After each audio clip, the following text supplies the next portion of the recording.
Hi there everyone, this is the video for the 2.11 lesson, Assessing the Great War. Across Europe, millions of soldiers died or had been injured. Civilian populations suffered death, disease, and starvation as a result of the war. Much of Europe's infrastructure lay shattered, its economies wrecked. Two empires were broken up and new nations were carved from their ruins. And while the United States was able to escape much of the suffering and hardships experienced by Europeans, change came nevertheless. What was the legacy of the Great War? The statistics tell much of the story. The goals for today's lesson: analyze the impact of World War I on soldiers and civilians, and demonstrate mastery of important knowledge and skills learned in previous lessons, which means there will be a quiz. Daily checklist: complete the Use What You Know activity, complete the Casualties of War sheet, continue to work on your research project, read the Chapter 28 highlights, and take the lesson quiz. The legacy of the Great War. Today you will assess the Great War in terms of its impact on the soldiers that fought in the trenches and on the front lines, as well as the civilians on the home front. You will also take another look at the results of the Treaty of Versailles. Follow the directions in the student guide to begin today's lesson. After you have completed the offline portion of the lesson, follow the directions to complete the Casualties of the Great War sheet. You will need the following website: PBS The Great War, World War I Casualty and Death Tables. Alright, so let's look at the student guide. And it says, what was the legacy of the Great War? I think I already read that in the lesson. Okay, let's scroll down a little bit. Use what you know. That's the Use What You Know activity. Create a chart with two columns titled Outcomes of the Treaty of Versailles. Label the columns Intended Outcomes and Unintended Outcomes. And it says in your history journal, so that just means your own notebook. Now skim through the last three sections of Chapter 28, looking for both intended and unintended outcomes of the Treaty of Versailles. Fill in the chart as you review the chapter. When you have finished, compare your information with that found in the lesson answer key. Okay, so that's the last three sections of Chapter 28. So we're looking at about page 640 approximately. So let's go to our textbook.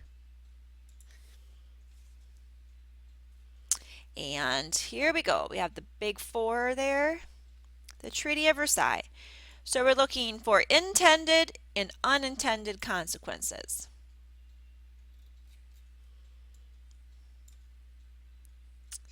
In the end, the Treaty of Versailles incorporated most of Clemenceau's demands. It stripped Germany of its overseas colonies.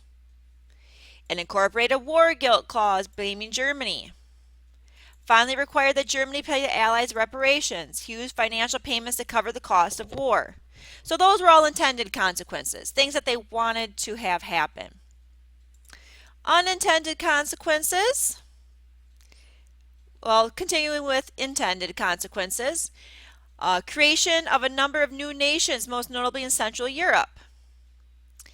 Unintended consequences, though, the spirit of militant nationalism in Germany developed because they were humiliated and embittered by what they viewed as the unjust terms of the treaty, and would lead to the rise of the Nazi Party.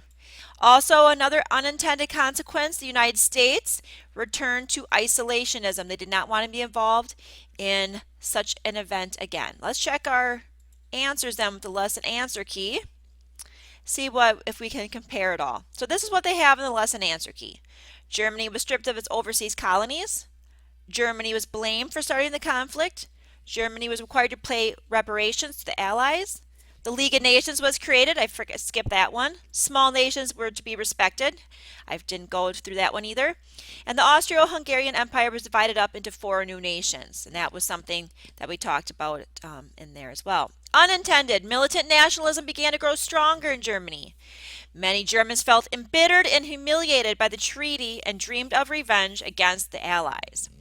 And wanting to turn aside from Europe's continuing problems, the United States entered a new period of isolationism. Okay, so those are the outcomes, intended and unintended, from the Treaty of Versailles.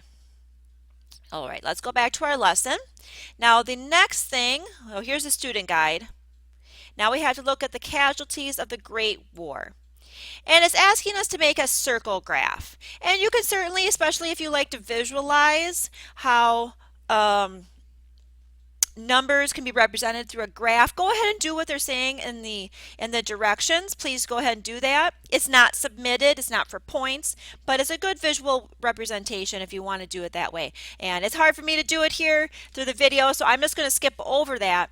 But we're going to look then at the questions. Which side suffered the most casualties, the Allied or the Central Powers? So if we look at,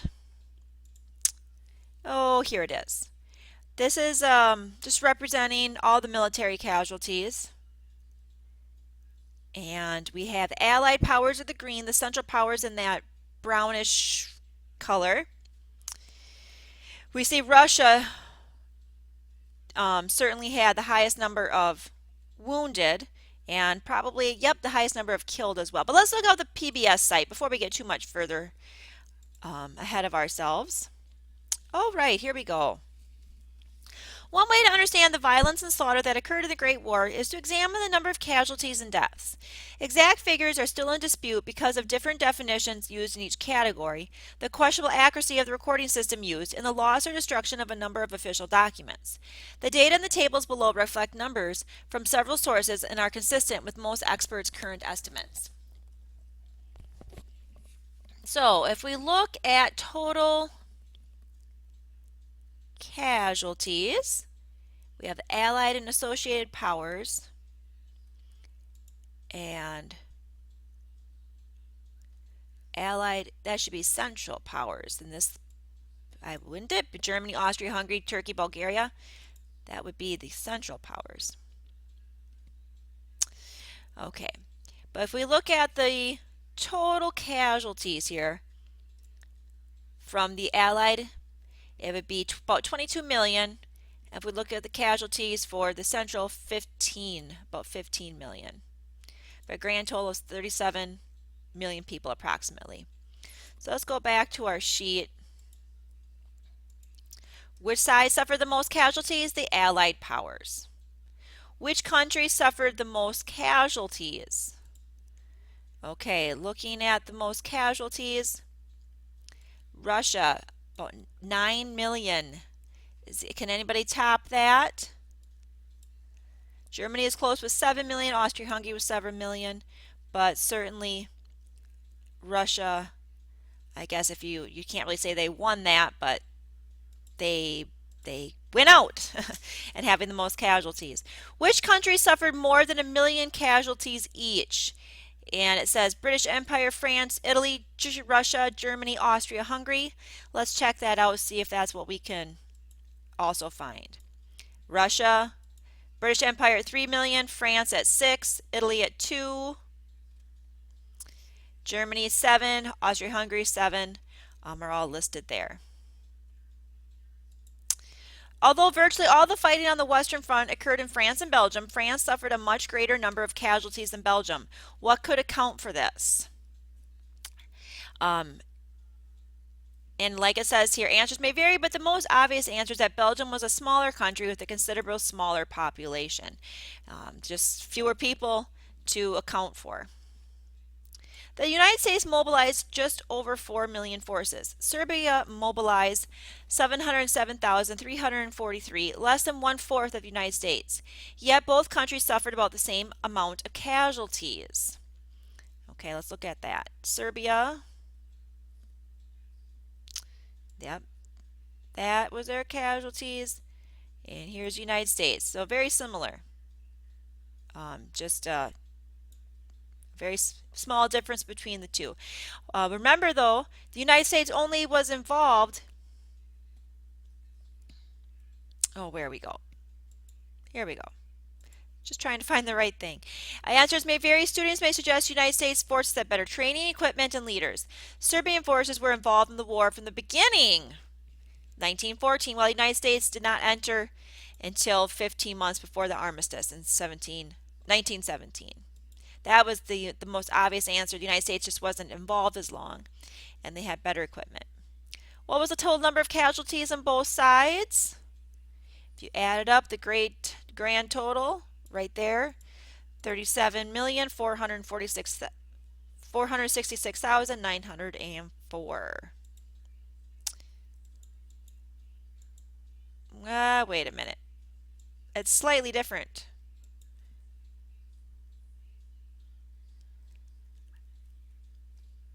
Maybe I'm guessing this website maybe has been updated somewhat since this.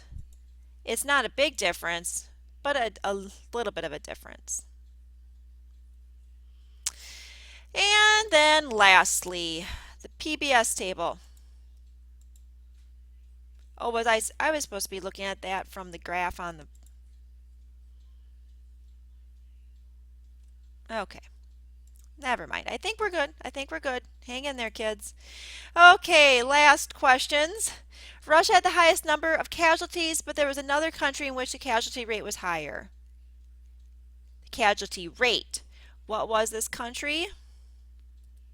And we look at casualties as percent of forces. 76%. Whoops. And here, like this, is Austria-Hungary. 90% of the forces died in the war. And which side had the highest casualty rate, the Allied or the Central Powers? Not just the number of casualties, but the percentage. And that is indeed the Central Powers with 57.5 versus the Allies with 52.3. Okay, so let's go back now to our lesson. Why so many unknowns? Let's flip that over. The Industrial Revolution made World War I the most deadly war in history. In particular, machine guns and huge artillery pieces, incapable of accurately firing shells up to 7 miles, resulted in an average of 5,000 men dying each day for 4 years. The bodies of many of these soldiers were so badly mutilated, identification was often impossible. The result was a large number of unknowns. Why is it uncommon to have unknowns today? Today, the remains of servicemen and women, even those badly mutilated, can be identified using several methods not available in the second decade of the 20th century. These methods include dental x-rays, fingerprinting, and DNA testing. Because of this, it is very uncommon today to have an unknown soldier. Tomb of the Unknowns. Let me close that one.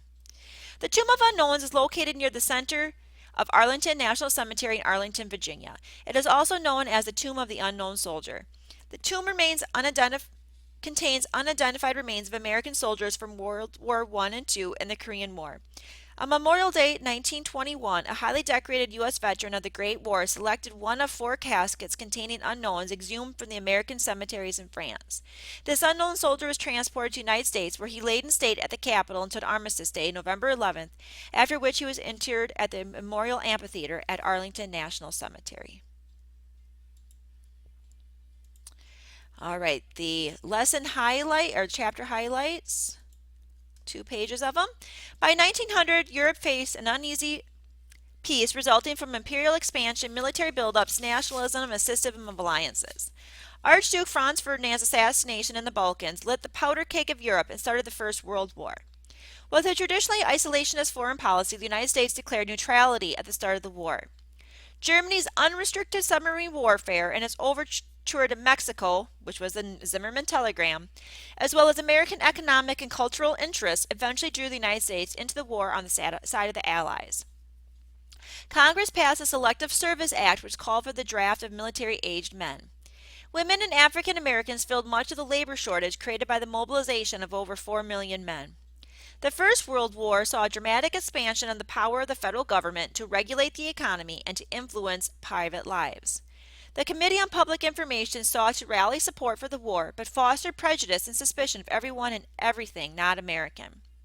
Congress passed the Espionage and Sedition Acts in an attempt to suppress dissent during the war. President Woodrow Wilson outlined his plans for a post-war world in the 14 points, which included the creation of what would become the League of Nations. The arrival of millions of American troops in Europe in the fall of 1918 broke the stalemate on the Western Front, and the Allies drove American forces out of France. An armistice signed on November 11, 1918, ended hostilities between the Allied and Central Powers. The Treaty of Versailles punished Germany severely, resulting in the rise of a militant nationalism in Germany. It also created several new countries and incorporated some of Wilson's 14 points, including the creation of the League of Nations. The U.S. Senate, unwilling to accept Wilson's worldview and America's role in it, failed to ratify the Treaty of Versailles, and the United States did not join the League of Nations. The progressive movement underwent a rapid decline as the United States entered a new era of political conservatism. And don't forget to take your 211 quiz at the end. Good luck. Remember to review the previous lessons before you take the quiz. Good luck on your quiz.